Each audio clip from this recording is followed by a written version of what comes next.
hemos debido grabar desde un comienzo y no desde ahorita. Bueno, pero lo importante es cubrir la materia que se va a dar a partir de este momento. Vamos a seguir avanzando en el tema 2.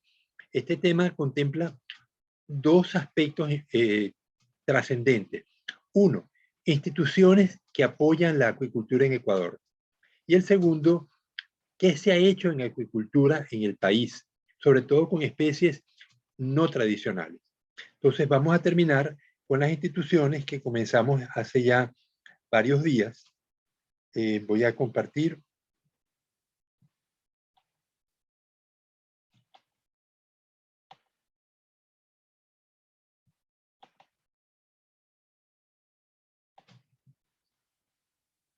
Bien, el tema 2 se llama cultivos alternativos que se realizan en Ecuador y potenciales de diversificación. Entonces, habíamos visto ya instituciones importantes como la Subsecretaría de Agricultura del Ministerio de Producción, Comercio Exterior, Inversiones y Pesca. Habíamos visto el papel del Instituto Tecnológico Luis Arboleda Martínez y el Instituto Tecnológico del Oro en la formación de técnicos superiores en acuicultura, que por primera vez el Ecuador los tiene desde el año 2017, cuando se graduó la primera promoción de ambos institutos. El CENAIM, Centro Nacional de Acuicultura e Investigación Marina, ya habíamos también discutido, lo vamos a visitar porque es demasiado importante y tan pronto podamos y me den la autorización, vamos a irlos a visitar. Ellos tienen laboratorios de crustáceos, moluscos, peces, equinodermos, microbiología y microalgas. Y además dan productos a servicio a la empresa de tipo de análisis microbiológico, análisis químico y asesorías técnicas para los distintos tipos de cultivo que se desarrollan en el país. Tiene un personal de alta calificación y realmente el Ecuador cuenta con un apoyo sustancial con el personal del SENAIM y las instalaciones que allí existen. La Universidad Técnica de Manabí, a partir de la Facultad de Veterinaria, tiene la carrera en Ingeniería de Pesca y Acuicultura. La PUCE Manabí tiene la carrera de Biología, la UPSE, la UTMACH tiene la carrera de Ingeniería Acuícola, la Universidad Central del Ecuador y la Universidad de Guayaquil, ambas tienen las carreras de Biología, y el IPIAP, que es el Instituto Público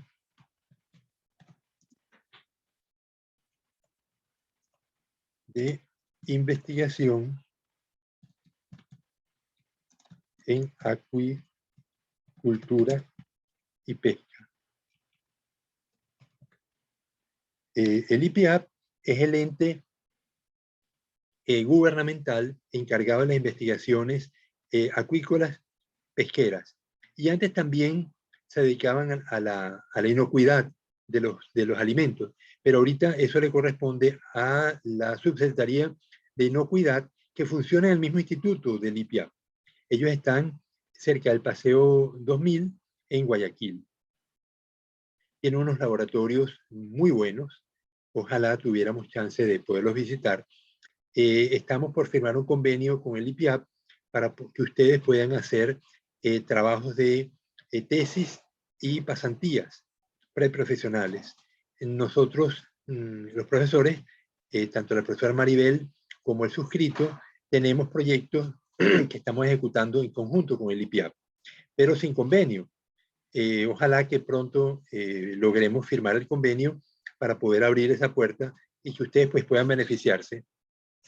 Por otra parte, estamos en contacto con varias empresas acuícolas, tanto de Manta como de Manabí, otras empresas de Manabí, sobre todo cerca de San Vicente, para que ustedes, para firmar convenio con ellos y poder lograr pasantías preprofesionales.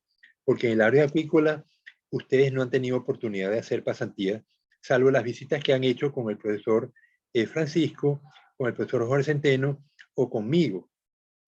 Pero realmente hace falta concentrarnos en acuicultura, primero porque es una fuente de trabajo importante y en la medida que logremos mejor formación para ustedes, pues más fácilmente van a conseguir empleo en el área acuícola, que hay tantísimas granjas acuícolas que realmente son oportunidades laborales que no debemos desaprovechar.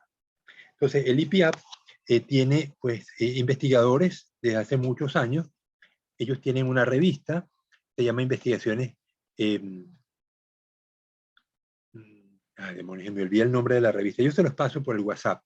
¿cómo se llama la revista del IPIAP? Que es una revista bastante ya antigua, ¿no? Sin embargo, no le han dado las características adecuadas como revista científica porque tiene poca diversidad. Los que publican ella son personal del IPIAP nada más, y una revista para estar indexada requiere obligatoriamente tener información de diversas fuentes, no de la fuente que le dio origen a la revista. Es una condición sine qua non para que la Tindex los reconozca. Bien, entonces el IPIAP pues tiene su sede en Guayaquil, no tiene sedes en otras partes del Ecuador, y eso es una limitante muy fuerte. Por eso, a través de los convenios con universidades, como la Universidad de Guayaquil y el próximo que firmen con nosotros, esperamos poder servir de apoyo para las evaluaciones pesqueras y acuícolas que se deben hacer en el país. Ellos, pues, como ente gubernamental, pues reciben dinero del Estado para poder hacer investigaciones. Nosotros también, pero nosotros no somos reconocidos como ente gubernamental cuya opinión sería considerada estrictamente, mientras que el IPIAP es distinto. Ellos sí, la opinión del IPIAP es obligante, la de las universidades no. Obviamente quien dicta la política es el Viceministerio de, Ciencia, de Acuicultura y Pesca, pero para ellos el IPIAP es el ente de apoyo fundamental, nosotros somos entes secundarios, ¿no? Yo esperaba que la ley de pesca nueva, aprobada en el 2020, hubiera considerado el papel de las universidades como ocurre en otros países. En Venezuela en particular, todo investigador pesquero, por definición, forma parte del Consejo Consultivo de Pesca de la Nación. Entonces, si formo parte de un instituto privado o público, pero hago investigación pesquera, necesariamente formo parte de ese consejo consultivo, y la unidad de la administración pesquera pues hace las consultas de diversa índole, sobre todo para lanzar nuevos reglamentos, nuevas regulaciones de pesca, de acuicultura y de procesamiento. Entonces, en Ecuador no es así, las universidades juegan un papel absolutamente secundario, pero somos muchos, el IPIAP son pocos. Entonces, la realidad obliga al gobierno a tener que considerar la opinión de las universidades, porque la realidad los obliga. Bien, ¿alguna pregunta hasta ahora? ¿Algún comentario?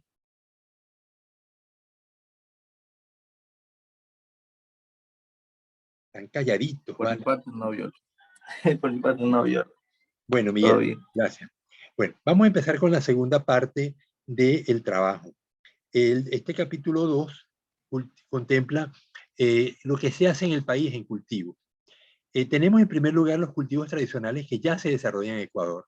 Son cultivos comerciales, el más importante el camarón marino, Peneus banamey, que representa cerca del 95% de la producción nacional. El resto existe, pero cuenta muy poco. La tilapia, que hasta el año 2007 tuvo una producción de unas 7.000 toneladas. El año pasado, el año antes pasado, perdón, no tengo datos del 2020, tengo datos del 2019, apenas llegaron a 900 toneladas. Sigue siendo una cantidad considerable, 900 toneladas, pero nada en comparación con 7.000 en el año 2007. Hay problemas de competencia. La tilapia se exporta, es un producto caro, ¿no? Si ustedes van al Supermaxi o al comisariato, van a ver filetes de tilapia congelados al precio de $7 la libra, que me parece pues un precio costoso. Pero bueno, ese es el que tiene. El chame es otro cultivo ya tradicional aquí en Manabí, no se cultiva fuera de Manabí. No sé si, creo que se exporta ocasionalmente. Es una especie que se distribuye entre México y Perú, pero solamente México y Ecuador lo cultivan. Tiene la ventaja de que respira aire, entonces lo podemos mantener vivo fuera del agua. Es un pez sabroso, la carne es muy sabrosa. También se ha exportado, pero la producción sigue estando muy baja. Es un animal detritívoro. Su alimentación se complica porque me contaba el profesor Fernando Isea de la UTM que no come directamente los pellets, sino que espera que el pellet se forme parte del sedimento y es cuando se lo come. Entonces, constituye pues un problema para cultivar chames, ¿no? Ojalá logremos identificar mejor las formas de alimentación de este animal y sobre todo poder cerrar el ciclo. Cerramos el ciclo de la tilapia, cerramos el ciclo del camarón, pero del chame no. Eso lo discutimos en la clase pasada, que cerrar el ciclo significa obtener juveniles, criarlos hasta la talla de reproducción, obtener los gametos, producir los cigotes y del cigote lograr el juvenil y se cierra el ciclo de esa manera. Con el chame no hemos logrado identificar lo que come el juvenil y se nos mueren. Los cigotos se me transforman en juveniles, en larvas, pero las larvas no las podemos alimentar. Evidentemente la artemia no funciona y yo no sé si en la UTM, que es donde han hecho estas investigaciones, han probado con cladóceros, con nemátodos, con rotíferos, con copépodos, pero hay que ver. Lo que yo personalmente haría es capturar larvas en el plancton y hacerles una disección y evaluar qué tienen en el estómago y saber así qué comen las larvas y poderlo reproducir en el laboratorio. Eso todavía no se ha hecho. La trucha es un pez, el único que se cultiva en la alta montaña. Su temperatura máxima es 22 grados, pero se da muy mal a los 22 grados. Ella normalmente crece entre 17 y 14 en agua de deslave, en agua el agua de la nieve derretida.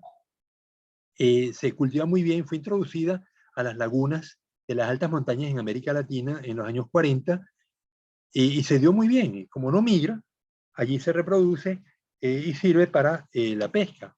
Inclusive hay restaurantes donde uno te dan una caña, pescas en la laguna y la caña la trucha que pescas te la preparan y te la comes, ¿no? Entonces tiene fines turísticos y fines de conservación. Ojalá, porque queda un poco lejos, ¿no? Ir a la estación de truchicultura en Papayacta, cerca de Tena. El paiche es un animal muy grande, llega a pesar 250 kilos, tiene cuidado parental, es una carne sumamente sabrosa. Cuando estuve en Iquitos, pues comí chame prácticamente todos los días. Allá se pesca y se cultiva. Aquí en la Amazonía ecuatoriana, pues se pesca, se cultiva en el oriente, y pues es un cultivo que ya está establecido, se tiene el ciclo cerrado, pero no, el Ministerio del Ambiente no permite que se disperse por el país. Sin embargo, en la represa, ¿cómo es que se llama, Miguel? La represa donde está el chame. Chongón. Chongón, sí. Entre Guayaquil y Península de Santa Elena. Allí lo introdujeron y actualmente pues es una pesquería desarrollada. Viven del chame. Sé que esos ríos de esa zona pues deben tener chame, paiche, perdón, pero aparte de Chongón y el oriente no hay chame en otra parte del Ecuador. En Colombia tampoco han permitido que el chame se esparza, aparte de Leticia, que es el único sitio, la frontera trinacional Brasil, Perú y Colombia, y allí tienen paiche. La cachama negra, aquí es un cultivo incipiente, en Venezuela y Colombia es un cultivo tradicional desde hace ya varias décadas, pero bueno, cultivo al fin, ¿no? Se cultiva cerca de Puyo, y los alevines pues los produce el Ministerio, la Viceministerio de Producción de Pesca y Acuicultura. Entonces, estos son todos los cultivos comerciales que hay en Ecuador. Luego tenemos la producción de alimento vivo para acuicultura. Esto forma parte de lo que actualmente se hace en el país. Para producción de camarón marino, tenemos que usar alimento vivo de dos tipos. Uno es las microalgas, en particular Thalassiosera pseudonana, que se produce en pequeños laboratorios o las mismas laboratorios de poslarva las producen, luego que la cultivan hasta fase de funda, con unos 15 litros y densidades de 2 a 3 millones de células por mililitro, lo llevan a tanques al aire libre, donde va a alcanzar a los 3 días también, va a mantener la densidad de 3 millones o más, y con eso pues alimentan las poslarvas. Las poslarvas no. Uno puede alimentar a partir de zoea. La zoea del camarón son 3 fases después de náupleo y es la primera fase que come y solamente come microalgas. Uno la puede alimentar con talaciocira, con rodomonas, con ketócero, con isocrisis u otras. Tetraselmis me faltó poner aquí. Tetraselmis es una clorofita.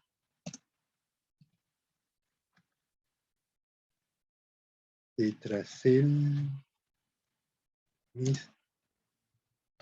sp. Talaciocira, ketócero son diatomeas. Isocrisis también es una diatomea. Tetraselmis es una clorofita. Entonces, estas tienen distintas propiedades, distintas características en cuanto a proteínas, contenido de ácidos grasos esenciales, que son fundamentales para la alimentación de los organismos. Uno puede cultivar camarón solo con microalgas. Ya los experimentos se hicieron hace muchos años, pero normalmente la optimización del proceso se logra mezclando microalgas y alimento y carne, ¿no? Puede ser artemia, puede ser alimento balanceado, pueden ser nemátodos o rotíferos, pero por lo general lo que más usan los laboratorios en Manta son microalgas y artemia y balanceado, ¿no? La artemia salina está mencionada allí y los rotíferos también. Cuando teníamos cultivos de cobia, algunos de ustedes pudieron, no sé si pudieron hacer la pasantía en Ocean Farm, en Punta Blanca. Ellos alimentaban las larvas de cobia con rotíferos, Brachionos plicatilis, que se cultiva muy fácilmente, y el rotífero era alimentado previamente con talaciocira o con alguna microalga que fuera interesante desde el punto de vista de su nutrición, y luego se le daba a las cobias larvas. Luego también se les daba, más adelante se les daba artemia, y ya cuando llegaban a juvenil, pues se les daba alimento balanceado hasta que llegaban a las jaulas, donde se las engordaba hasta 1,5 kilos a 2 kilos, ¿no? Desgraciadamente, pues la empresa cerró por temas económicos, pero era el primer cultivo en jaulas que tuvimos, no el primero, pero el cultivo exitoso en jaulas. El primero fue un cultivo de camarón en jaula que se desarrolló en Esmeraldas y no tuvo buen éxito, desgraciadamente. Bien, seguidamente vamos a ver cultivos iniciados pero aún no consolidados. El Ostra del Pacífico, desde el año 2015, el Viceministerio de Agricultura y Pesca, que en ese entonces era el MAGAP, inició 4 emprendimientos para el cultivo de Chrysostrea gigas, y hoy en día pues tenemos más emprendimientos. El que teníamos en Manabí, en Puerto Cayo, lo fue abandonado por los pescadores, pero los que tenemos en Península de Santa Elena y en Guayas aún persisten y se han mantenido por 5 años, así que ya es un cultivo no sé llamarlo no consolidado, no es correcto, ¿verdad? Iniciados, vamos a poner en fase de consolidación, me parece más correcto, ¿verdad?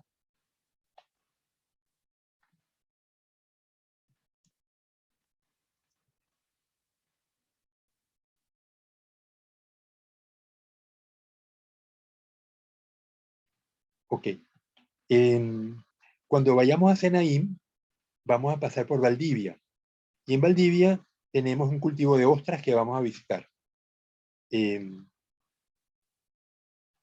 cultivos abandonados.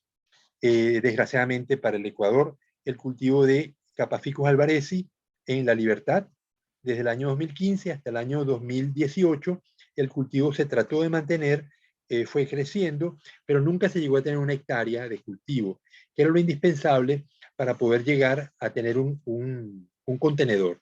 1 hectárea de cultivo me da 48 toneladas, secas, no frescas, secas. Piensen que las algas se venden secas. El alga tiene 90% de agua. Es decir, que 48 toneladas multiplicado por o dividido entre 0,1 me da 480 toneladas, que es una cantidad bien considerable, ¿no? Casi media tonelada de alga fresca. Esto se reduce a 48 toneladas. Ya, ¿qué fue lo que dije? Bueno, 48 toneladas de alga seca representan 480 toneladas de alga seca, de alga fresca, perdón. Ese alga se pone a secar en unas mesas construidas con bambú, de tal manera que el aire circula por arriba y por debajo y seca el alga. Y esa se va guardando. Cuando ya se tiene las 21 toneladas, se mete en los contenedores y es como se puede exportar. O sea que una hectárea me daría 2 contenedores al año. Desgraciadamente, pues hubo inconvenientes con el Ministerio de Acuicultura y Pesca, que fue el ente que solicitó el cultivo, y después que se tenía todo listo, ya se estaba aumentando, ya se tenía media hectárea por lo menos, y había que expandirlo, pues no se continuó el financiamiento, y el biólogo que estaba a cargo, Raúl Rincones, amigo mío, pues fue a otro país. De hecho, está en Venezuela ahorita, pero estuvo mucho tiempo en Mozambique, donde empresas de Túnez, para la cual él trabaja, estuvieron muy interesadas en el cultivo de Capaficus alvarezi o de Eucheuma ensiforme. Dependiendo del país y las condiciones ambientales, pues sea mejor una especie que otra, ¿no? Pues si ustedes revisan, como van a tener que revisar en el deber 1, el informe de la FAO del año 2020 sobre el Estado Mundial de la Pesca y la Acuicultura, van a ver cuáles son las especies de algas que más se cultivan. Y van a ver que Capaficus alvarezi y el Eucheuma ensiforme son de las que más se producen en el mundo. De estas algas salen el caragén, que se usa para espesar muchísimos productos. La pasta de dientes, los helados, los jugos, y bueno, muchísimos, ¿no? La ecovia, pues ya lo mencionamos, Rhachycentrum canadum, se cultivó durante varios años aquí en Manta y fue abandonado por razones económicas. Ojalá que en algún futuro volvamos a tener cultivos de peces marinos en el Ecuador. Cultivos experimentales que actualmente se adelantan. Tenemos en el SENAIM, todos los que les voy a mencionar están en el Teria ostra perlífera, Teria externa, es una ostra que tiene la ventaja de que produce perlas y produce carne. La carne es más firme que la de la Crassostrea gigas y permite pues preparar platos distintos de la Crassostrea. Pero tenemos esa enorme facilidad de que produce perlas, ¿no? Entonces, en la prefectura no, en el cantón Sucre, Bahía de Caracas, la alcaldesa apoyó un programa de cultivo de teria y ellos producen rutinariamente ya media perla. Le colocan una piedrita o un botoncito de plástico, lo pegan a la concha de la teria y la teria lo recubre con nácar. Al cabo de 2-3 meses ya la media perla está formada y uno procesa el animal, se come la carne o la vende y corta la concha en el sitio adecuado para poder hacer joyería con esas perlas. La ostra nativa estereosteral prismática, muchos de ustedes no la conocen. Cuando vayan a Playita Mía a comprar pescado o mariscos, a la entrada de Playita Mía está un señor con una carreta de madera con unas ostras muy grandes. La ostra puede tener el tamaño de un plato. Cada ostra vale $1. Es la estereosteral prismática nativa de aquí de Manta, bueno, nativa del Ecuador, y el SENAIM la han cultivado, han cerrado el ciclo. La concha prieta, Anadara tuberculosa, Anadara similis, también el SENAIM ha cerrado el ciclo y está por producir las larvas, juveniles de concha prieta, para que el que esté interesado pues pueda cultivarla.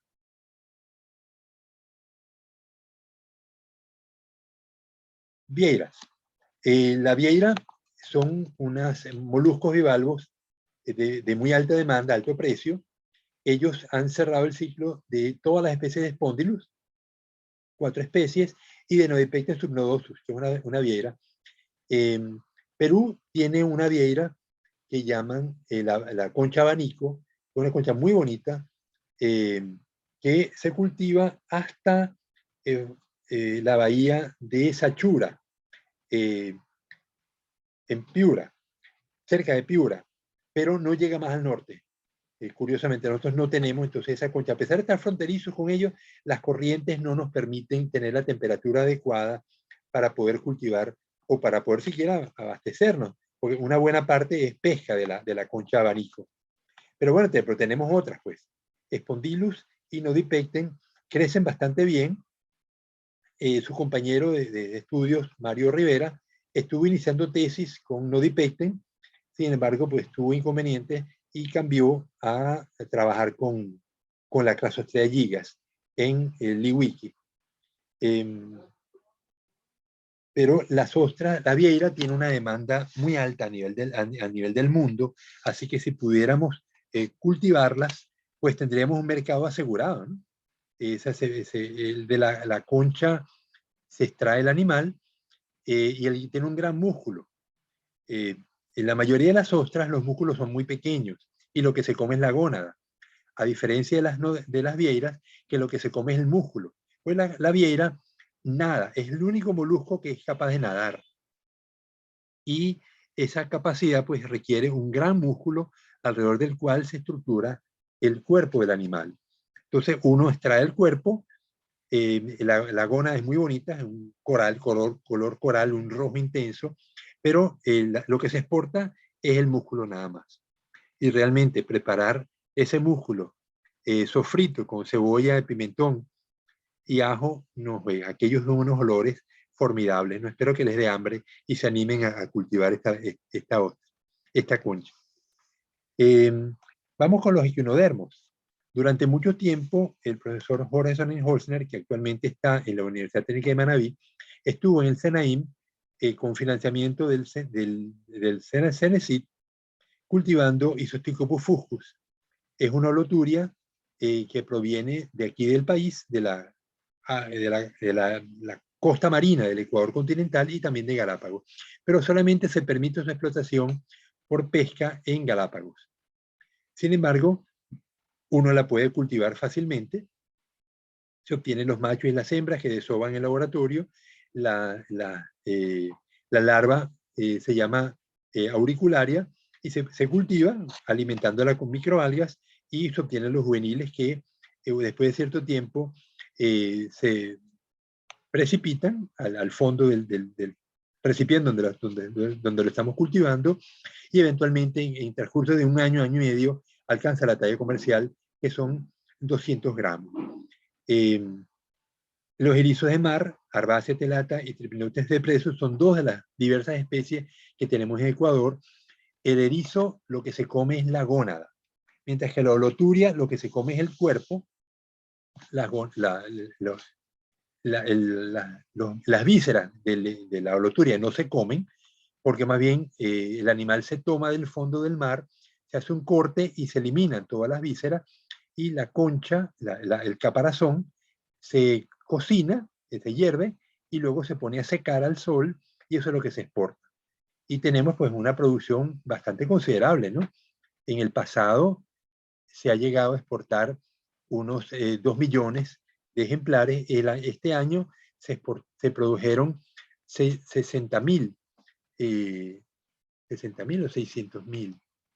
La verdad que no me acuerdo si era 60.000 o 600.000. Pero en 3 días se pescaron esos animales y se exportaron, ¿no? Solamente de Galápagos. Los erizos de mar, a diferencia de la loturia, se come la gónada del macho y la gónada de la hembra. Entonces se pueden cultivar y una vez que estén maduros, uno los extrae la gónada, porque uno puede exportar el erizo completo, ¿no? Aunque es bastante pesado. Más bien uno puede extraer la gónada, congelarla y exportarla en unos recipientes plásticos para que no se deforme. Pues imagínense, la hueva la tocas y se deshace, ¿no? Pero tiene un valor tan alto que vale la pena dedicarse a esto, ¿no? Entonces, en un ensayo que hizo el profesor Sonnenholzner con dos amigos míos, y de él también, uno de mis estudiantes del Tecnológico de Manta, ellos cultivaron holoturias con tripneutes. La ventaja de esto es que la holoturia crece más rápidamente porque el Tripneustes come algas, come macroalgas y las digiere parcialmente o las vuelve picadillo, las tritura. Y entonces las heces fecales del erizo eran consumidas por el holoturio. Los holoturios son sedimentívoros, pero si al holoturio le damos macroalgas picadas en trocitos, crece más rápido. Entonces, actualmente hay un compañero de ustedes, Jonathan González, que está trabajando con alimentar holoturias con Arbacia estelata y heces de chame. Entonces, en dos tanques distintos, en un tanque tiene los Tripneustes, y el Arbacia, perdón, y el holoturio, y en otro tanque va a colocar los chames, para que las heces de chame le sirvan de alimento al Isostocopus, y bueno, se va a contrastar con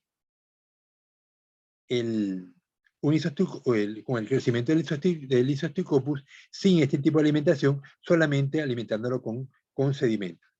Entonces, esto es una tesis porque está en desarrollo, todavía no tenemos los permisos para poder manipular los animales, pero estamos en esto, ¿no?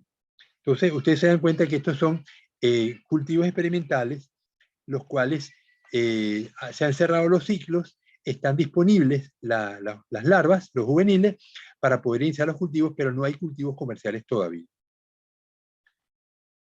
Finalmente, vamos a cubrir lo que son cultivos con potencial como alimento vivo. Existen, pero no se usan, al menos en Ecuador, no se usan que yo tenga conocimiento. En Perú sí, yo estuve viendo en algunos cursos que he participado, hay una institución en Perú que se llama FONDEPES, Fondo para el Desarrollo de la Pesca, del gobierno peruano, y ellos todos los sábados dictan cursos. Algunos que he podido tomar son cursos cortos, de pocas horas, ¿no? Pero uno era sobre producción de alimento vivo y hablaban de las especies que les voy a mencionar aquí.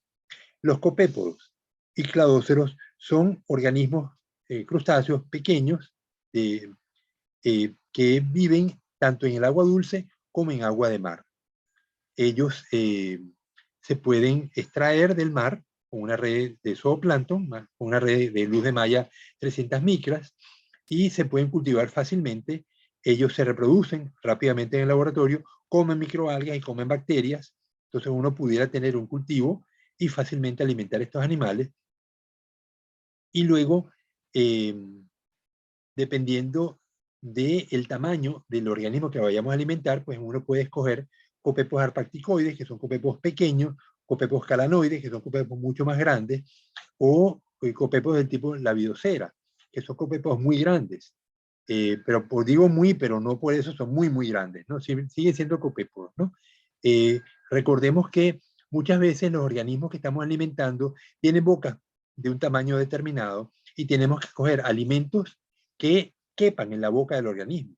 Entonces, el uso de artemia, por ejemplo, a veces no funciona. Yo estaba criando unos cangrejos violinistas, porque los necesitaba para un ensayo de ecofisiología. Pero las larvas del cangrejito la boca era muy pequeña, entonces yo les podía dar artemia y no podían comerla porque la boca era muy pequeña simplemente. Entonces, en ese caso, decidí usar huevos de erizos de mar. Entonces, con una descarga eléctrica de bajo voltaje, el erizo desobaba, yo tomaba los óvulos del espermatozoides y se formaban los cigotes que eran suministrados a las larvitas de cangrejo y me funcionó perfectamente. Entonces, ustedes ven cómo, bueno, vamos a agregarlo esto aquí. Puse oligoquetos, vamos a poner larvas de equinodermos, porque podemos usar larvas de cualquier equinodermo, no solamente de erizos, puede ser de loturias, de estrellas de mar, de ofiuroideos. O sea, las larvas de equinodermos en general no nos van a servir porque son de pequeño tamaño, se mueven lentamente porque tienen cilios, entonces las podemos usar con facilidad para alimentar organismos bajo cultivo. Entonces, los nematos, eso sí lo vi en Perú, ellos cultivaban nematos no en agua, sino en un sustrato semisólido.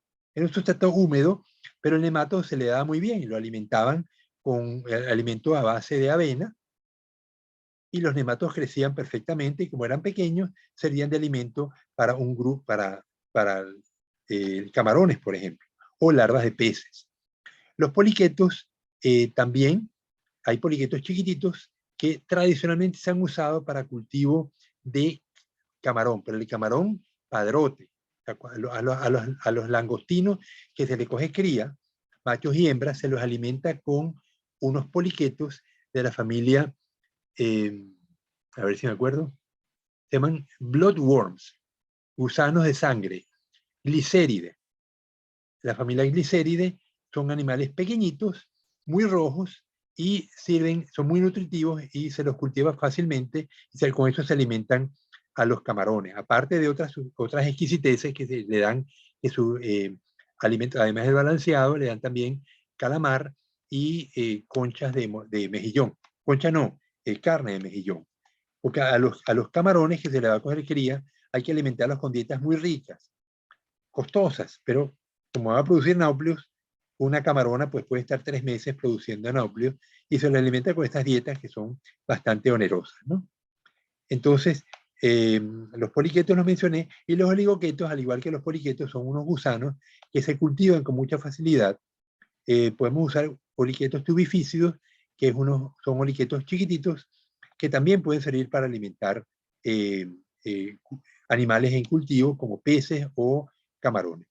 Entonces vemos que hay toda una diversidad de especies con potencial como alimento vivo que perfectamente pudiéramos desarrollar y suministrar a las empresas interesadas, ya sea los laboratorios de poslarva como sustituto de la artemia, o a las empresas que cultivan eh, peces, ¿no? Las truchas, por ejemplo. Piensen que las truchas, cuando uno compra truchas, no compra juveniles de truchas, compra huevos embrionados. Y esos huevos embrionados se cultivan hasta que salga la larva. Y la larva hay que alimentarla. Entonces uno pudiera alimentarla perfectamente con estos alimentos vivos que estamos mencionando acá. Ahora, de cada tipo de alimento necesitamos conocer algunas características para poder decidir si nos van a servir o no. Por ejemplo, necesitamos conocer técnicas de cultivo. Yo puedo tener la levedocera, que es uno de los copépodos, ¿cómo la cultivo? ¿Con qué la alimento? ¿A qué temperatura crece? ¿Qué salinidades aguanta? Esos detalles es la técnica de cultivo que hay que desarrollar. El sustrato sobre el que vive. Hay copépodos demersales y copépodos planctónicos. No todos los copépodos son planctónicos, ¿no? Entonces uno pudiera cultivar también copépodos demersales. El tamaño del copepo. Ya había mencionado que los arpacticoides son copepos muy pequeños, los caranoides son copepos más grandes. La bromatología, qué contenido de grasa, qué contenido de proteínas, carbohidratos tiene, la composición de aminoácidos, la composición de ácidos grasos esenciales. Estos son detalles que permiten que un cultivador decida con qué alimento vivo vamos a alimentar la especie que estamos cultivando. Entonces, estas cosas nuevas eh, pues requieren que desarrollemos la tecnología y caractericemos el alimento para poder ofrecer y competir con la artemia. La ventaja es que la artemia la importamos mayormente, mientras que estos animales que estamos mencionando en esta lista son nativos. No tenemos que gastar divisas en producirlos, sino que el Ecuador se quedaría con sus dólares aquí dentro del país.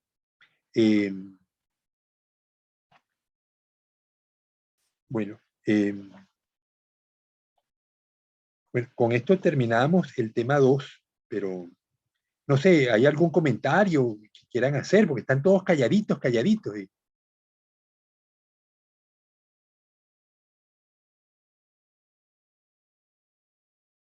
Miguel, ¿qué me dices? ¿Tú le ves el queso a la tostada? ¿El queso a la arepa aquí? En esto que estamos mencionando. ¿Te meterías acuicultor, Miguel? En esa parte sí, porque, por ejemplo, yo ahorita estoy planeando entrar a una acuicultura, pero en una empresa de acuicultura, pero de camarones. Pero ahorita como estoy trabajando, no puedo hacer la pasantía ahí. Pero sí me gustaría ser acuicultor, Tú ya hiciste pero la... de camarones. Claro, pero ya hiciste la pasantía. No, no, estoy en progreso, sino es que ahorita estoy haciendo un trabajo de un tiempito y ahí traigo papeles y ya de una me aceptan donde yo estoy acá en Santa Elena. Ah, Ya ok. estoy, ya estoy para entrar, si no es que por lo que estoy trabajando, no puedo Entiendo que es a la pasantía ingresar ahorita. preprofesional, ¿no? Lo que vas a entrar próximamente. Ajá, sí, ¿Y en qué empresa sí. o qué tipo de empresa? No, no el nombre, no, eso no me importa. ¿Y qué tipo de empresa? ¿A qué se dedica? A ver, Santa Priscila se llama, sí. Santa Priscila. Esa es la Es, empresa más gigantesca del Ecuador de cultivo de sí, camarón. sí, tiene demasiados repartos acá en Santa Elena, en Guayaquil creo que también. ¿Y cómo, Sí, Miguel, pero es grande. y cómo conseguiste entrar a esa empresa? Que yo ni Es logro que por me lo, responda los correos. es por lo que un hermano trabaja ahí y un tío y un cuñado, pero ellos están repartidos. Ya, Y ya. ya, pues, porque Bueno, no se pueden trabajar así entre hermanos así y no envían así en ciertos lugares. claro. Sí, Santa Priscila tiene la ventaja de ser no solamente empresa gigantesca, ¿no? Sino que tiene integrado el proceso. Ellos tienen los laboratorios de producción de larvas, de náuplios, de poslarvas, Sí, engordan, procesan el camarón para exportación, tienen las plantas de alimentos para alimentar el camarón, o sea, tienen todo el ciclo completo. Y son los que se vieron involucrados en el problema con el COVID-19, cuando el contenedor donde iba el ujú, camarón de Santa Priscila, descubrieron que en las paredes, no en el camarón, tenía virus. sí, Y me imagino que, sí, eso sí, sí. Ahí bueno, como Miguel, que hubo un problema. Sí, sí me enteré de esa noticia porque así me estaban diciendo mi hermano y mi tío, porque ellos fueron los que transportaron eso allá y dijeron que los camarones no tenían eso, sino que fueron las paredes de los sí, sí, los chinos también, los chinos fueron claros, no estaba en el camarón, ni en las fundas que cubrían el camarón, estaba en las paredes del contenedor, o sea que era un problema externo a Santa Priscila, porque esto tenía que ver con la empresa de los contenedores, no de la Santa Priscila, ¿no? Bueno, ahora, yo no sé, yo creo que Sí. no tenemos convenio con Santa Priscila. ¿Qué te dijo la profesora Tania al respecto? Ujú. O sea, ella me dijo que yo podía mandar solicitud al decano y a la, ¿cómo se llama? Y a la empresa. Ellos me aceptarían. Claro, yo Y no sé, dependiendo del decano, así como, no, bueno, mira, más rápido que inmediatamente, Miguel. Eh, si me aceptan. ya, no le has dicho al decano todavía. Es que todavía estoy esperando, ¿cómo se llama? Hablar con el biólogo, ya que me dijeron que sí podía ingresar cuando quiera, pero es que todavía no he hablado con el biólogo de allá, por lo que estoy aquí en el trabajo. Ok. Si no es que yo mandé Entonces, los recados, mejor dicho. claro, yo no sé si Y me aceptaron. algo que tengo la duda, Miguel y compañeros, sí, por el hecho de estar en pandemia, la CENESID flexibilizó el hecho de poder hacer pasantías y no requerir el convenio. Puedo estar equivocado. Yo le voy a preguntar a la profesora Tania, sí, porque dentro de lo que yo sé, tanto en el Tecnológico de Manta, Luis Arboleda Martínez, como la ULEAN, se requería que la institución de educación superior tuviera convenio con la empresa en la cual se van a hacer las pasantías. Eso es una limitante muy fuerte, porque el Sí, eso, convenio significa que la empresa no eso tiene yo deudas también con el entendí. Estado. Dime, Miguel, disculpa. Es que yo Miguel, sí tenía entendido que eso se hacía por conmedio en las pasantías, pero yo por eso yo no hacía las pasantías aquí en Santa Elena. Ya después yo hablé con la profesora Tade y me dijo que sí lo podía hacer acá, pero dependiendo de donde, si me dan la solicitud, si yo doy la solicitud y me la aceptan allá. Y ya, pues como yo acá me dijeron que sí, ya tengo que esperar nomás la solicitud, enviarse la solicitud al decano y que me acepten. ya. Bueno, Pero eso ya doy. lo que yo quería desde hace años, que lo intenté y no funcionó, le escribí a Santa Priscila, a la dirección que aparece en internet, justamente para poder firmar un convenio y lograr que ustedes puedan hacer pasantía allí. Ellos nunca respondieron mis correos, eh, pero si a través de ti funciona la conexión, mira, fantástico, porque es una empresa que recibiría a muchísimos estudiantes. Estoy seguro que los reciben de varias universidades, pero sobre todo Sí, es que universidades que ellos están allí reciben en la en UPSI, Guayas, ¿no? Guayas, El Oro. de la UPSI. Eso. Sí, de la UPSE, del Oro, o sea, las universidades que están más cercanas a las instalaciones de Santa Priscila. Pero además de esas, estamos tratando de hacer convenio con un laboratorio que se llama Texcumar, que es uno de los principales laboratorios de la península donde producen náucleos. Fui con el decano a visitarlos y no hemos seguido, pero yo espero poder continuar y que firmemos el convenio. Obviamente eso va a significar tener que mudarse a Salinas, ¿no? Pero bueno, es cosa de hacer un esfuerzo. Hay estudiantes que tienen familiares en Salinas, La Libertad, Santa Elena, y pueden entonces hacer pasantías en esas instituciones, ¿no? Bueno, ¿alguien más? Ronald, ¿qué te parece esto que hemos discutido hoy? Profe, tengo una duda. Usted estuvo Dime. hablando sobre el compañero González, que va a hacer ese tipo de Jonathan, cultivo con... Jonathan Sí, Paul Jonathan González González. Bedoya. Sí. Bueno, ahí entonces las ostras entrarían como filtro. Ya va. Él va a trabajar con Spondylus, perdón. Chame, Él va a trabajar con Holoturio, Isothiocopus chame. fuscus, con chame y con erizo, Herbacea estelata. El chame y la herbácea producen heces de pequeño tamaño que sirven de alimento a esos Isothiocopus.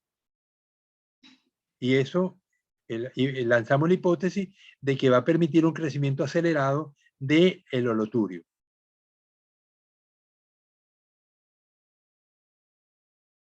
Ahora, necesitamos un control, obviamente, ¿no? Para poder decir si esto funciona o no.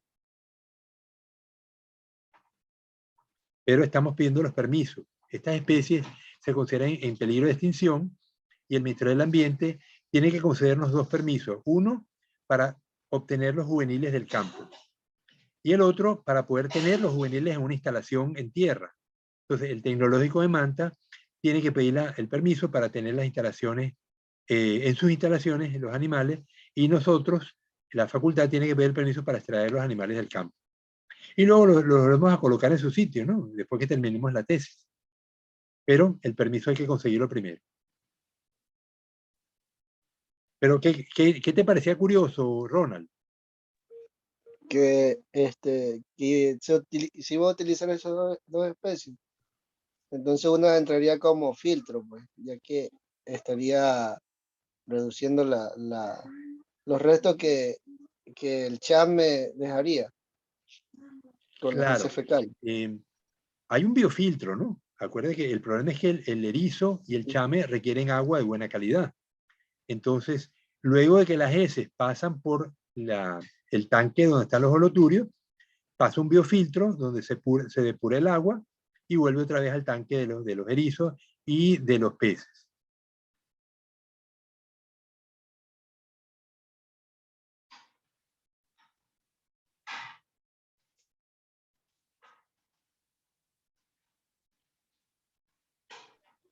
Ya. Profe, y lo que usted estaba, a ver, con lo que usted habló después de la ostra que tiene el músculo más grande. La vieira, que Esa, tiene el músculo muy sí, grande. la vieira. Ajá. Esa prácticamente tendríamos que hacer el cultivo en el mar o también podríamos hacerlo en tanque. Mira, se hace en el mar porque alimentar estos animales que comen tanto se transforma en un problema. Uno suele cultivar el fitoplancton para alimentar los padrotes, pero uno tiene pocos padrotes. Pero si vas a alimentar un cultivo ya que tienes miles de animales, necesitarías tal volumen de microalgas que saldría muy costoso y no es rentable. Pero lo mejor es tener los padrotes en el laboratorio, como hace el SENAIM, producir las larvas y las larvas se las vendes al cultivador, al que va a engordarlas en el mar. Y el mar se encarga de alimentarlas. Pero es un problema económico, Ronald, lo que estamos hablando. Uno pudiera cultivarlas en piscina, sí, pero tienes que suministrar fitoplancton todo el tiempo en grandes cantidades, porque estos animales comen mucho y va a ser muy costoso.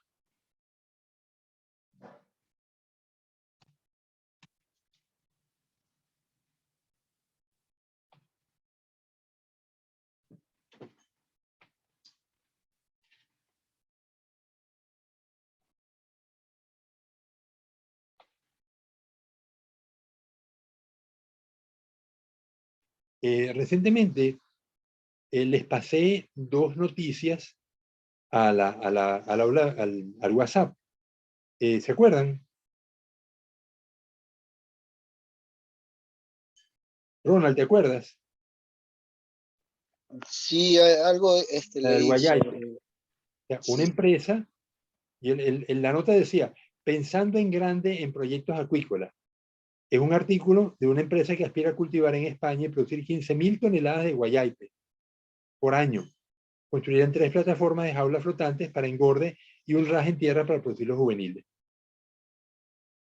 Quería que se leyeran el artículo para que vieran la magnitud del proyecto. Y la otra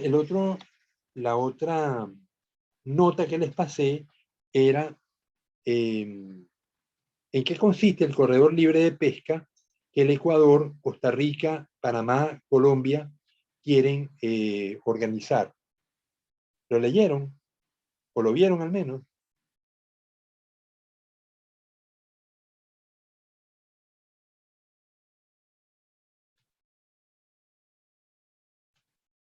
¿Alguien lo vio?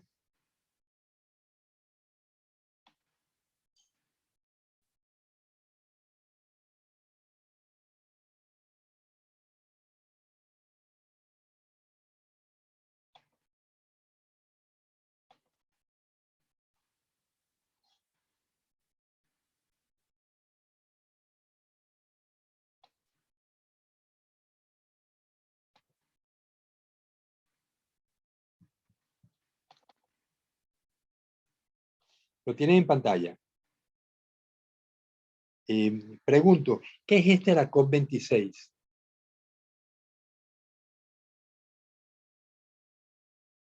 ¿Alguien puede lanzar una idea de qué son estas siglas? COP26.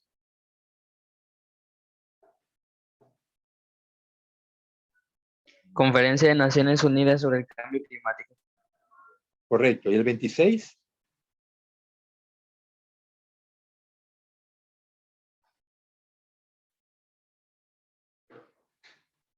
¿El 26 qué significa?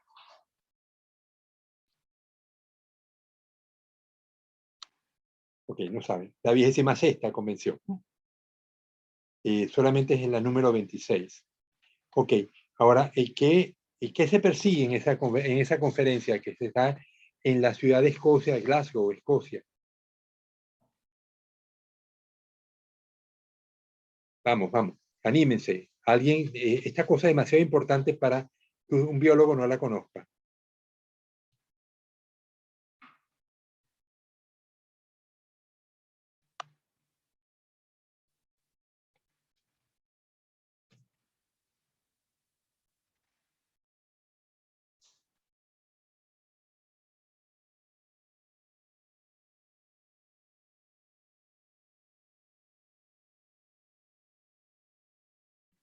Entonces, ¿cuál es el propósito? Primero, ¿quiénes asisten a esa conferencia?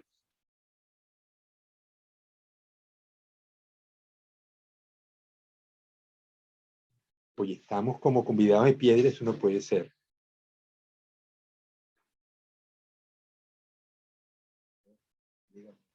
A ver, Beleida. Beleida, abre el micrófono.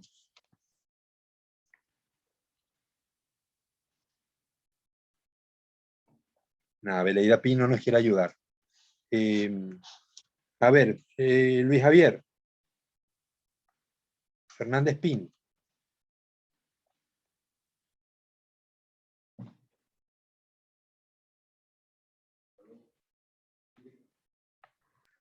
Dígame bien lo que no lo escuché, dígame. Ok.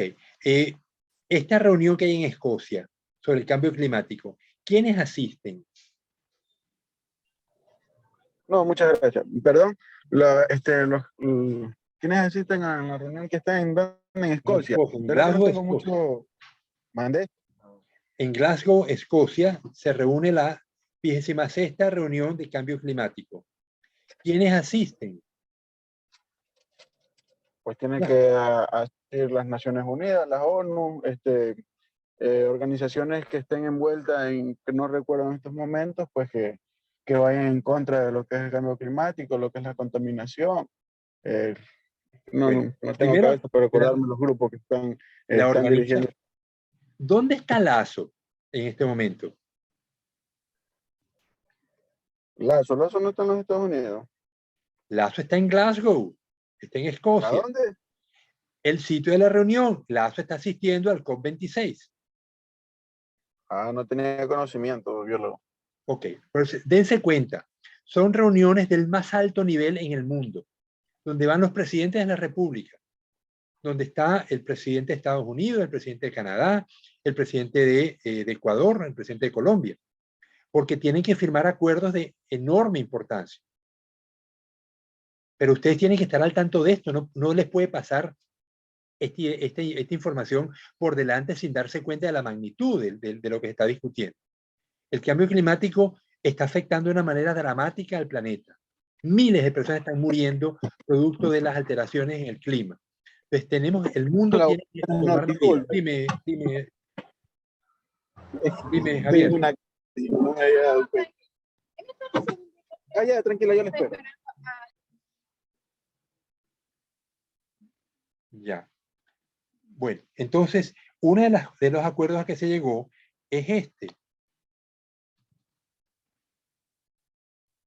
un corredor libre de pesca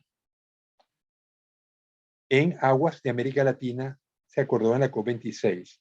Entonces, leemos, la esperada cumbre climática COP26 que se lleva a cabo en estos días en la ciudad escocesa de Glasgow ya está teniendo escenarios de los primeros acuerdos internacionales y uno de ellos tiene el foco en América Latina. Este martes, coincidiendo con los compromisos globales firmados para frenar la deforestación y reducir la emisión de gas metano, Colombia, Ecuador, Panamá y Costa Rica firmaron un convenio para crear una zona ecológica libre de pesca en sus aguas en el Océano Pacífico.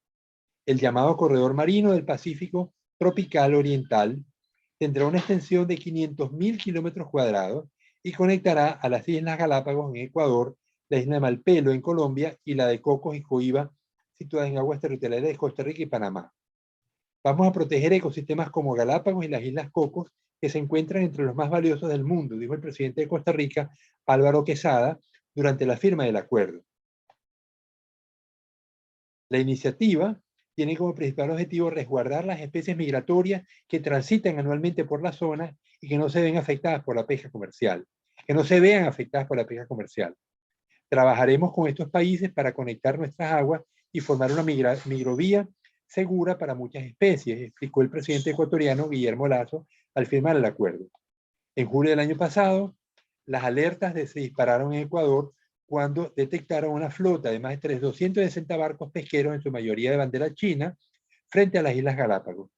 Y se llevaron a cabo patrullas para asegurar que no accedieran al delicado ecosistema de aguas internacionales, desde aguas internacionales, y evitar así que se repitieran las escenas como la vivía en el año 2017, cuando interceptaron un buque chino en la reserva marina con 300 toneladas de vida silvestre, mayoría tiburones de captura prohibida en las Galápagos.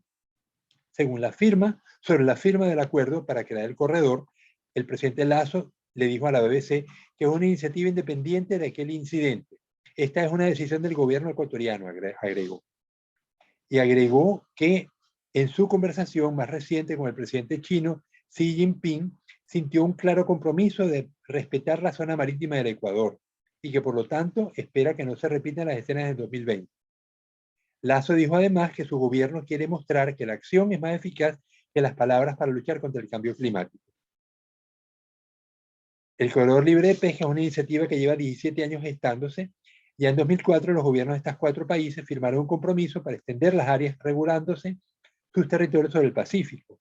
En ese entonces comenzaron a crear zonas de protección ambiental alrededor de sus islas en las que no existen grandes asentamientos, pero sí una de las mayores concentraciones de biodiversidad del planeta.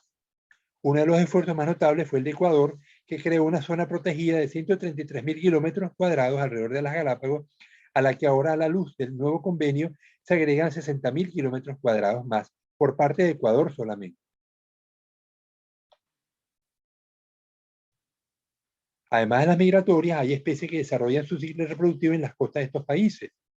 Es el caso de 5 de las 7 especies de tortugas marinas que existen en el mundo y que desovan allí, sobre todo en las costas de Panamá.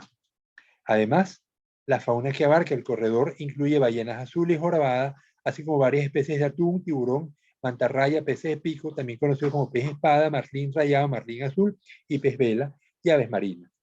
Son especies amenazadas, no solamente por la sobreexplotación de recursos que pone en peligro los hábitats marinos, sino que por los métodos de pesca industrial que incluyen las redes de arrastre.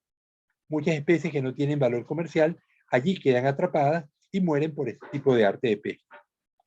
Con 500.000 kilómetros cuadrados, es el corredor que será la reserva marina más grande del occidente, de acuerdo con el gobierno colombiano. Al darse a conocer el pacto, el primer ministro británico Boris Johnson describió el esfuerzo como una iniciativa audaz, ambiciosa y crucial para los esfuerzos de conservación de esta hermosa región.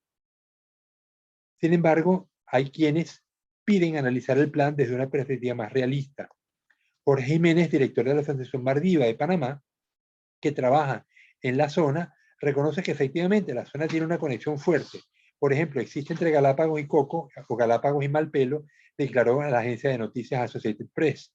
Pero también subrayó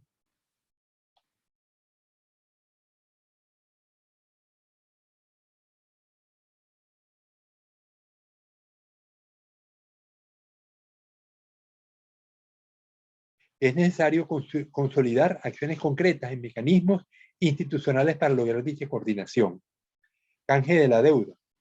Bueno, ya esto, lo importante es que se dan cuenta ustedes que vamos a tener una reserva marina donde la pesca no es permitida, de enormes dimensiones. Es decir, ¿cuál es la superficie del Ecuador?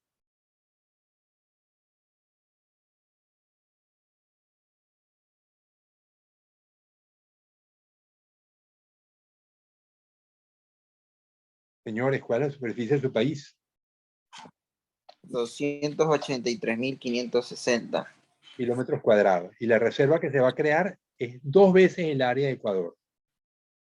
Un poquitico menos, ¿no? Ahora, ¿por qué la pesca termina beneficiándose de esta enorme, gigantesca reserva?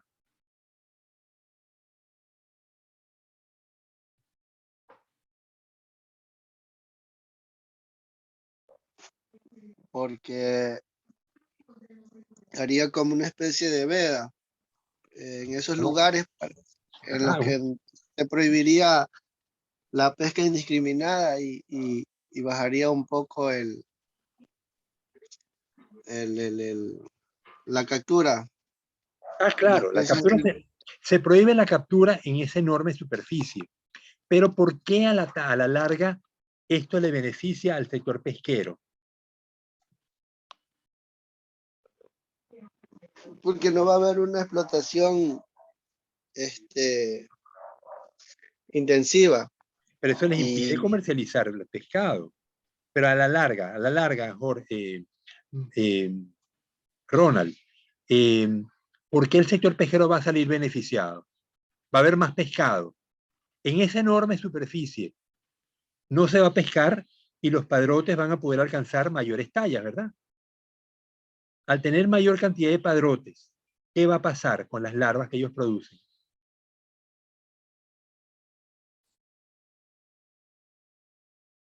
Ronald, continúa con la idea, que vas bien. Bueno, crecería un poco la biomasa que existe en esa reserva. Pues. Correcto, va a haber mayor biomasa, va a haber mayor cantidad de reproductores y por lo tanto va a haber más o menos larvas en el plancton. Habría más. Más larvas. Por lo tanto, esa zona, esa enorme reserva, que en el Océano Pacífico es nada, para el tamaño del Pacífico es una tontería, pero para las flotas que operan en el área del Pacífico Oriental, la cantidad de larvas que van a salir de allí es enorme y muy probable que entonces el sector pesquero vea aumentada la disponibilidad de pescado fuera de la reserva. Por eso es que los comentarios al respecto de esta noticia indican que el sector pesquero va a salir beneficiado, aunque tenga esa superficie en la cual no puede pescar. Pero fuera de ella sí puede pescar y va a poder pescar más. ¿Se dan cuenta de la magnitud de la...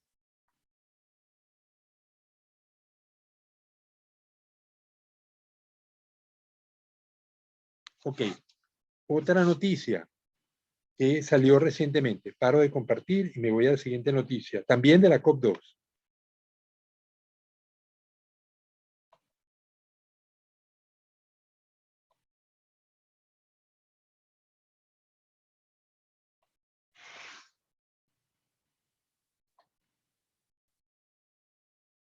José, el teléfono hay que enchufarlo porque se está descargando. Pásame, yo lo conecto a la computadora.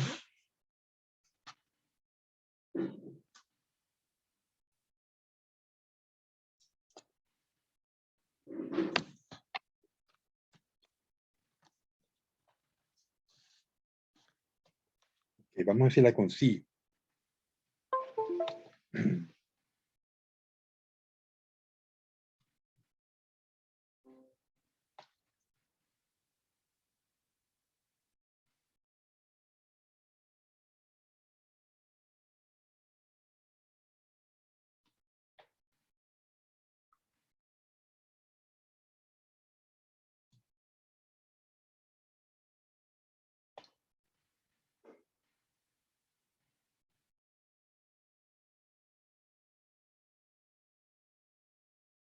No, no la voy a tener aquí.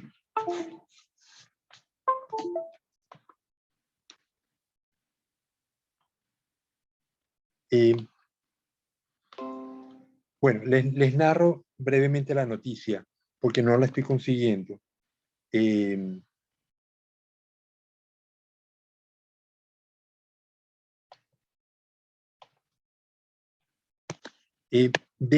la producción de oxígeno en el mundo. ¿Cuáles son los principales productores de oxígeno?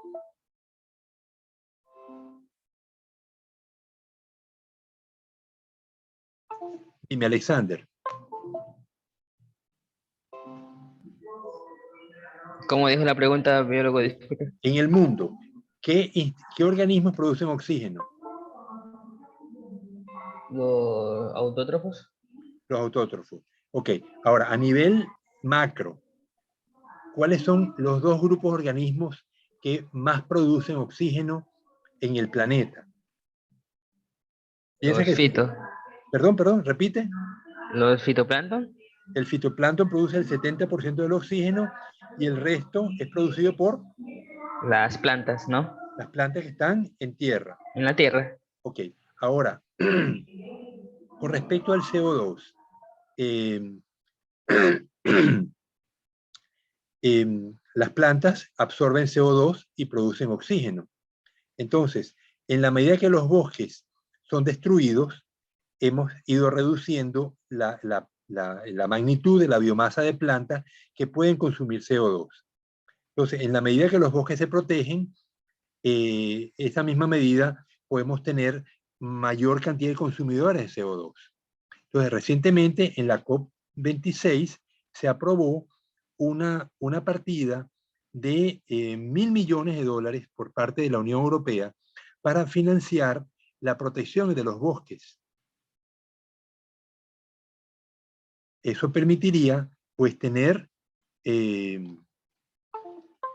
mayor cantidad de bosques disponibles porque la destrucción que estamos haciendo es muy acelerada, sobre todo la destrucción de bosques para producción de ganado y agricultura.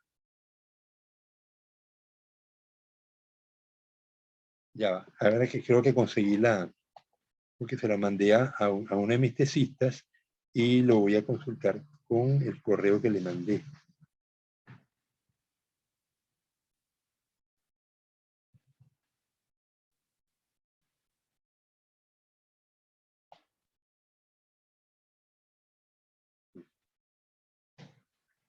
Entonces dice, la noticia es Gran Pacto contra la Deforestación.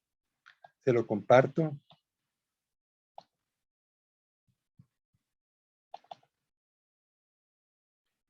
Bueno, la anterior la leímos, pero usted la tenían en el WhatsApp. Esta se las paso en unos minutos.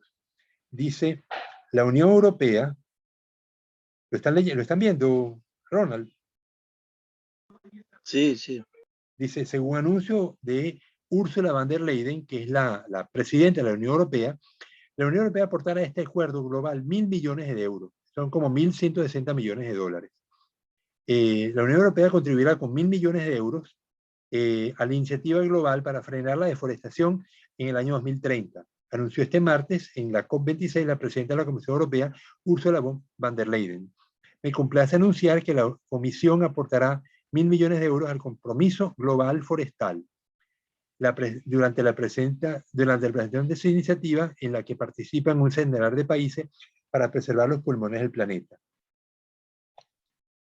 La presidenta del Ejecutivo Comunitario añadió que dentro de esa cantidad, Bruselas destinará 250 millones específicamente para proteger la cuenca del Congo, que abarca a Camerún, República Centroafricana, República Democrática del Congo, Guinea Ecuatorial, Gabón, Burundi y Ruanda. La iniciativa es compartida por un centenar de líderes mundiales de países que representan el 85% de los bosques del planeta y que se han comprometido a detener y revertir la deforestación y la degradación de la tierra para el año 2030. Von der Leyen explicó que la Comisión presentará antes de final de año una iniciativa para garantizar que los bienes y productos que se venden en el mercado europeo no entrañen deforestación de origen. El compromiso para frenar la deforestación, suscrito por Colombia, Indonesia, Brasil, hasta Estados Unidos, va acompañado de un desembolso de 12.000 millones de dólares de inversión pública y 7.200 de inversión privada. Estamos hablando de sumas de dinero de 12 millones de inversión pública y 7.2 millones, o sea, 19 millones de inversión privada. Ok. Ahora,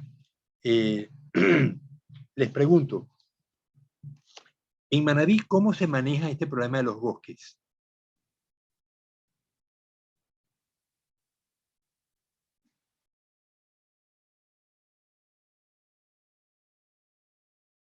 La tala, bueno, la tala es importante porque cuando uno viaja por Manabí, uno ve que donde antes había bosques, pues ahora hay cultivos, ¿no? Sobre todo cultivos de maíz, que son cultivos estacionales. Pero, por otra parte, ¿cómo se hace con los bosques de madera, los bosques maderables? ¿Se cultivan o no se cultivan en Manabí? Los más comunes son los de balsa, boya o teca, que venden, pero esperan bastante periodo para después venderlas y volver a cultivar. Claro. Entonces, al menos en Manabí, tenemos ya como tradición que, si bien explotamos los bosques, también sembramos bosques. Los bosques de teca, los de balsa no son tan conspicuos como los de teca. Al menos cuando voy viajando por Manabí, teca llama la atención por la hoja tan grande que tiene el árbol, ¿no? Pero es un hecho que el cultivo de bosques en Manabí funciona y cada vez es más importante. Claro, hay que esperar 20 años a que el árbol de teca alcance el tamaño adecuado para su explotación, ¿no? Pero en otros sitios, lo que hacen los cultivadores es explotar la madera y no resembrar. Por favor, cierren todos los micrófonos. Willy, Macías, tienes abierto el micrófono y perturbas la clase. Aquí le doy 150. Voy a tener que sacar a Willy de la clase porque no sé cómo será el micrófono. Ya Willy cerró. Bien, entonces nos damos cuenta que el planeta tiene severísimos problemas, que el aumento del CO2 desde los años desde la revolución industrial hasta la fecha actual ha constituido un problema muy severo, que la temperatura va aumentando continuamente y tenemos que, a como de lugar, bajar la emisión de CO2. Y estas alternativas son complementarias, porque ¿cómo bajo yo la emisión de CO2? Bueno, buscando las fuentes que más producen, tratando de que la gente use más el autobús y menos los carros, que la gente use más bicicleta, que las estructuras que producen, que usan combustibles fósiles, usen más electricidad, y esa electricidad sea producida no con gasoil, porque no haríamos nada, sino con hidroeléctrica, con plantas hidroeléctricas o energía eólica. De tal manera que no estamos produciendo CO2 para producir electricidad. Eso es una medida importantísima. Pero es también importante promover que la gente use bicicletas. La alcaldía de Manta ha ido construyendo ciclovías, pero todavía son escasas las ciclovías en las calles de Manta. Y una alternativa también es abaratar el costo de las bicicletas, proveer fondos para que la gente pueda comprarla. Una bicicleta buena me está costando entre 300 a 400 dólares. Entonces, si la alcaldía me permitiera fondos para comprarla y pago esa cantidad a la alcaldía, la devuelvo a la alcaldía en algunos meses, pues eso me permitiría que más y más personas usaran bicicleta y dejaría entonces de usar el carro o el autobús para poder movilizarse. Son medidas que parecen de poca monta, pero cuando afectan a miles y miles de personas, empiezan a tomar importancia. Entonces, por una parte, los gobiernos deben tratar de evitar que más CO2 se produzca y por otra parte, incrementar las fuentes que consumen CO2. Una de las fuentes importantes es el carbón azul. ¿A qué llaman carbón azul? Jorge Cedeño.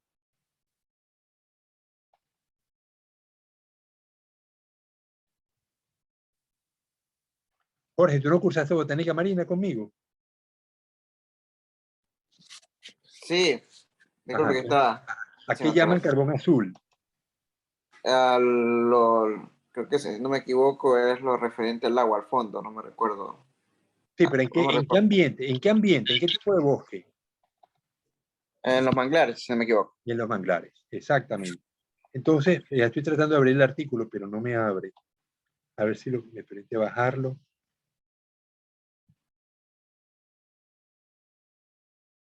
Ok, entonces ya lo abro. Entonces,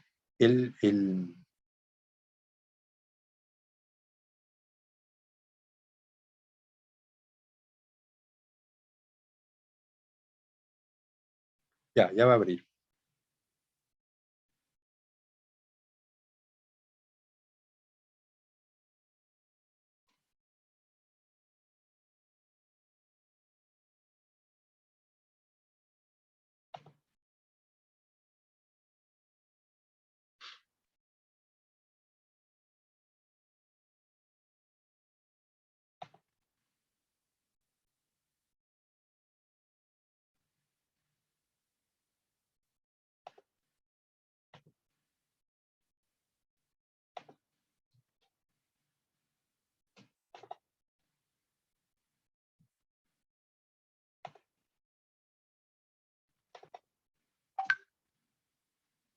Ok, dice, ¿lo está viendo? Sí, sí, se Amigo. puede ver. Bueno, ya no. Ya no, se acaba de quitar.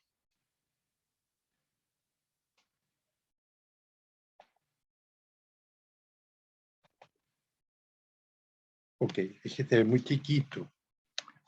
Vamos a ver si lo puedo aumentar. Coño, tiré el celular al piso.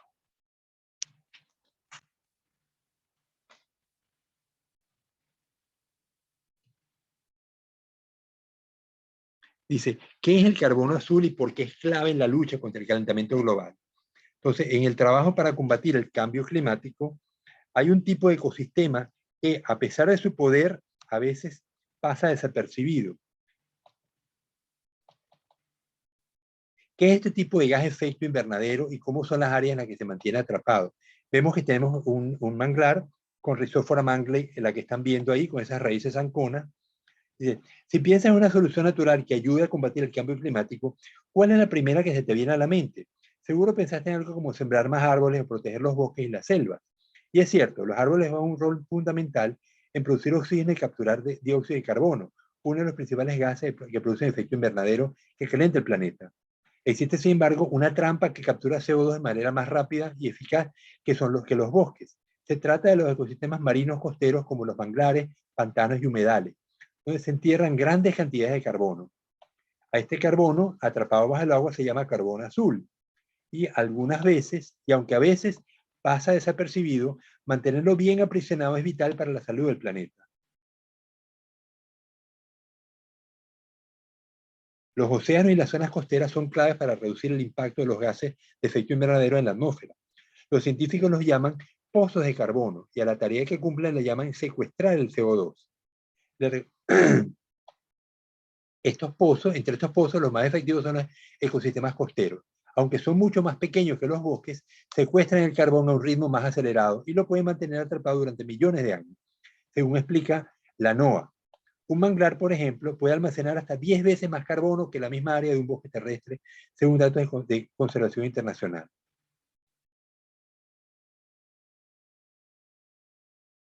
Según cálculos de la Comisión Nacional de Áreas Naturales Protegidas de México, un país con importantes pozos de carbono, en un año los ecosistemas de carbono azul secuestran una cantidad de carbono equivalente a casi la mitad de las emisiones generadas por el transporte a escala mundial. Aunque ese carbono almacenado no se puede ver, muchas veces ha estado atrapado ahí durante miles de años. En estos lugares, las condiciones de bajo oxígeno en el suelo, bajo el agua, pueden retener el carbono desde siglos hasta milenios, explica Emily Pigeon, directora de Iniciativas Marinas Estratégicas de Conservación Internacional. Los pozos de carbono azul, además, son el hábitat de una gran diversidad de especies y ayudan a mantener la calidad del agua en las costas.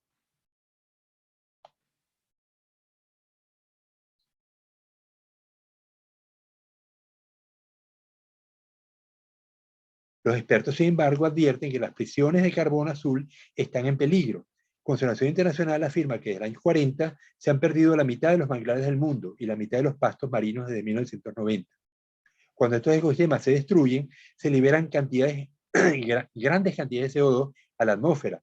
La iniciativa de carbono azul, que cuenta con el apoyo de la UNESCO, estima que cada año se liberen más de 1.000 millones de toneladas de CO2 que estaban almacenados en ecosistemas costeros.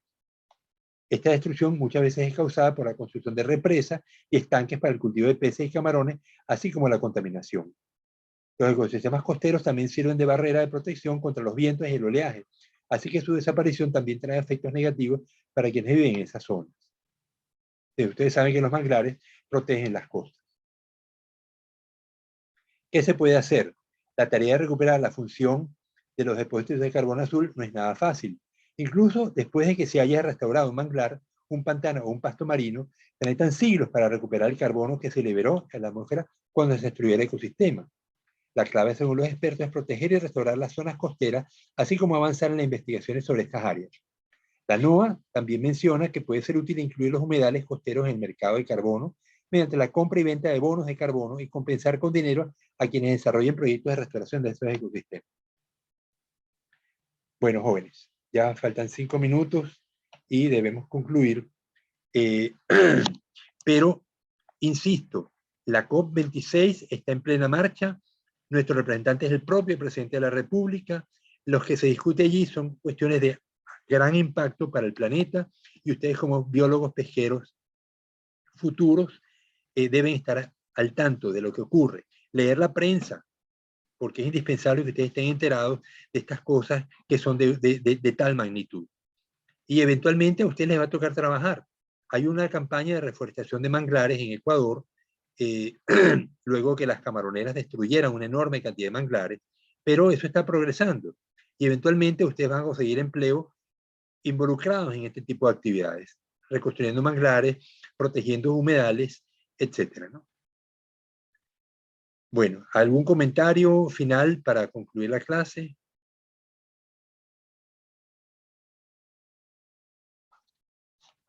Bueno, entonces nos vemos el día jueves de la semana que viene. Los dos deberes los van a tener, el deber 2 lo van a tener esta noche, el deber 1 ya lo tienen para, tiene fecha y está para subirse al aula virtual. Bien, nos vemos entonces el próximo jueves. Cualquier cosa me escriben. Hasta luego. Gracias, Hasta doctor. luego, Hasta luego. biólogo. Hasta luego. Bien.